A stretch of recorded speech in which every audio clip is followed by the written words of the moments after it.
Welcome to dictation zone. Dictation start होगी 5 second बाद।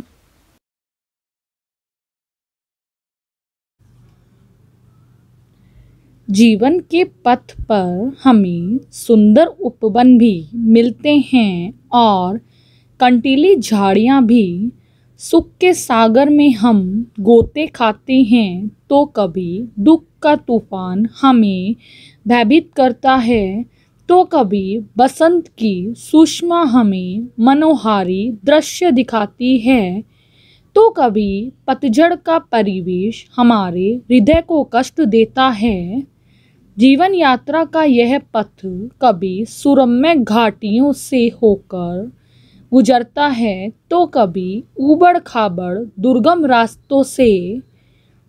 रास्तों से गुजरते समय कभी कभी पथ को छोटा करने के लिए यात्री छोटी छोटी पगडंडियाँ बना लेते हैं। इनमें से कुछ पगडंडियाँ तो रास्ते को छोटा करती हैं, पर कुछ मात्र भटकाव बनकर रह जाती हैं।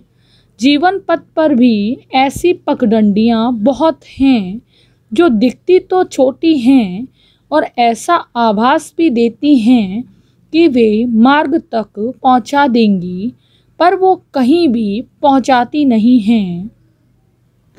आपने भी कई बार देखा होगा कि हम छोटे रास्ते के चक्कर में मुख्य मार्ग को छोड़कर गली का रास्ता ले लेते हैं और आगे चलकर वो गली बंद मिलती है या उसमें गड्ढा खुदा हुआ मिलता है।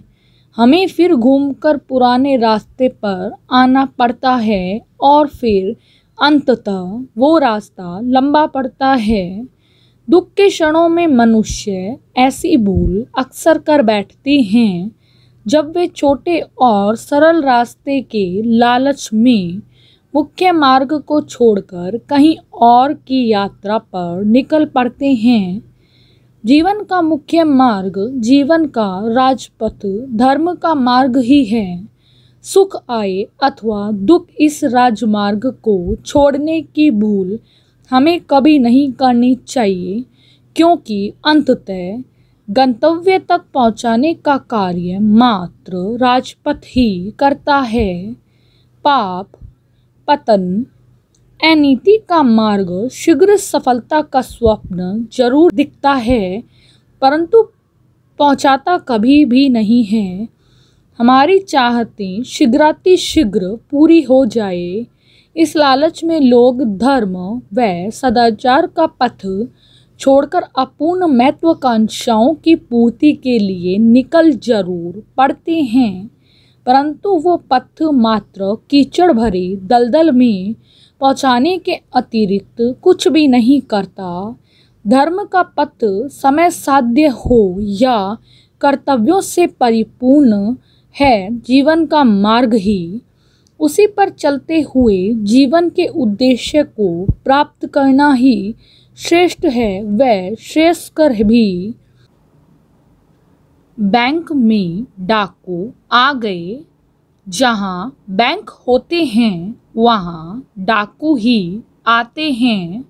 किसान मजदूर के पास कुर्की के लिए मैनेजर उनके झोंपड़े में जाते हैं।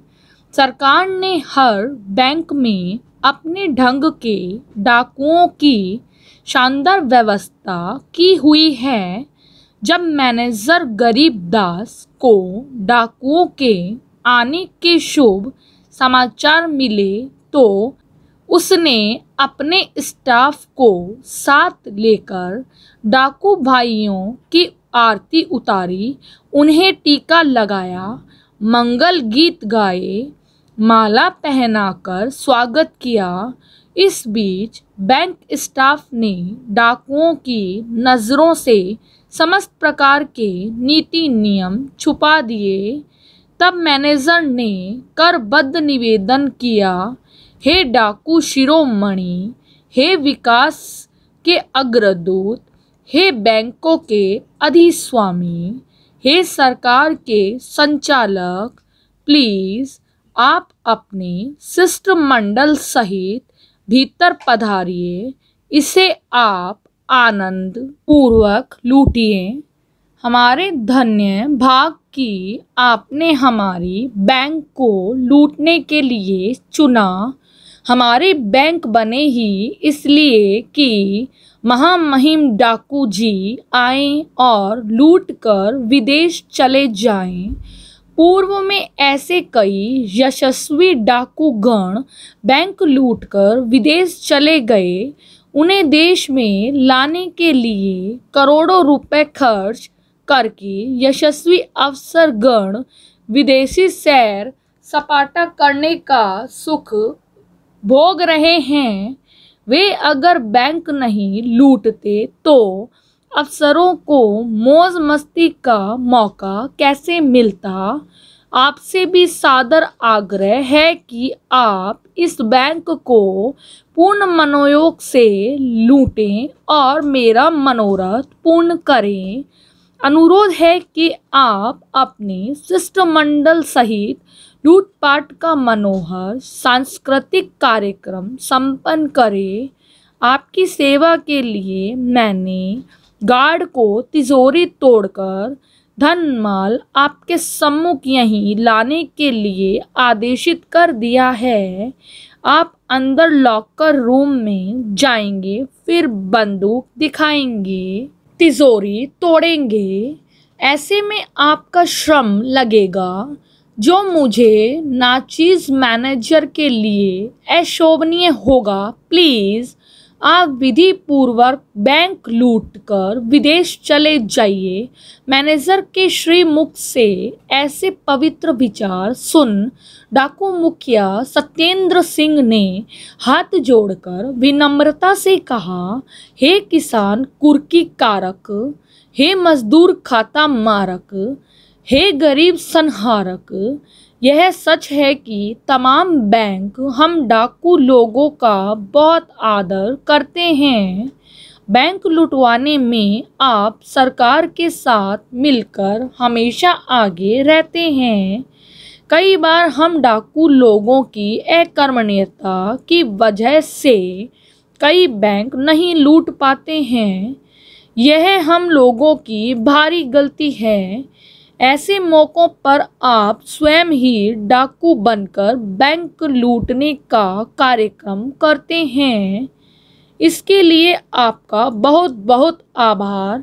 लेकिन मैनेजर जी, आज हम आपकी बैंक को नहीं लूट पाएंगे। दरअसल जल्दबाजी में हम डाक लोग अपनी बंदूकें साथ नहीं ला पाए। बिना बंदूक के बैंक लूटना हम डाकू लोगों की बदनामी होगी। डाकू एसोसिएशन में हमारा मान मर्दन होगा। इसलिए हमने तय किया कि हम कल इसी समय आएंगे, आपको बंदूक दिखाएंगे और नियमानुसार बैंक लूट ले जाएंगे। तब मैनेजर हाथ जोड़े गिड़गिड़ाने लगा, हे डाकू शिरोमणि, अगर आप बिना लूटे जाएंगे तो हमारी बैंक की बड़ी बदनामी होगी। बैंक की इज्जत मिट्टी में मिल जाएगी। प्लीज़ इस बैंक पे रहम खाइए और हमें जल्दी से लूट ले जाइए। रही बात बंदूकों की, तो इसका उपाय है मेरे पास। आप आज हमें लूट लीजिए, कल फिर आके हमें बंदूक दिखा दीजिए। आप चाहे कैसे भी पार्टी कीजिए, पर प्लीज़ आप यूं खाली हाथ जाकर हमें बदनाम न कीजिए।